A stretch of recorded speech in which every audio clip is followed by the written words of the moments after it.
most people are not aware that they have a little man or woman in their head that keeps talking and talking. So there's a voice in the head, that's the internal dialogue that most people are completely identified with.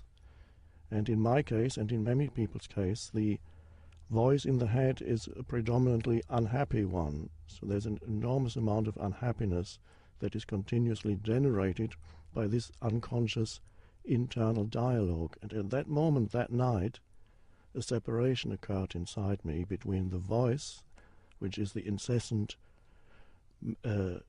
stream of thinking, and the sense of self that had become identified with that voice in the head, and a deeper sense of self that I later recognized as essentially consciousness itself, rather than something that consciousness had become through thinking. So that night the separation occurred, and when I woke up the next morning I was completely at peace for the first time since my childhood, without understanding why. The understanding came much later.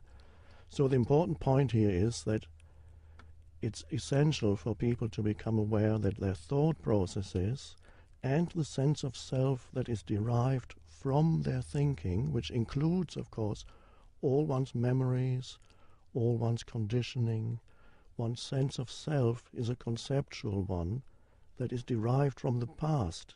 So all the stream of thinking really is a form of conditioning of the past. So it's essential for people to recognize that this voice is going on inside them incessantly, and it's always a breakthrough when people for the first time realize, here's my thinking, here are all the habitual thoughts that I've been having, repetitive thoughts, very often recurring negative thoughts, and they suddenly realize, and here I am knowing that these thoughts are going through my head. So the identification is suddenly broken, and that is for many people the first real spiritual breakthrough.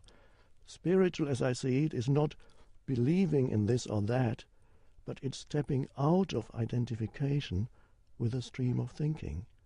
So you suddenly find there's another dimension deeper than thinking inside you. I sometimes call that stillness. Mm-hmm. It's an aware presence, just that. It's nothing to do with past or future. And that we could call also, it's like waking up. That's why traditionally in many spiritual traditions they use the term awakening. Mm-hmm. So many people would tell you, well, what do you mean awakening? I'm awake already.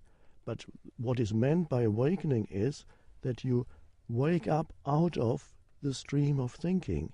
And when you wake up, you become present.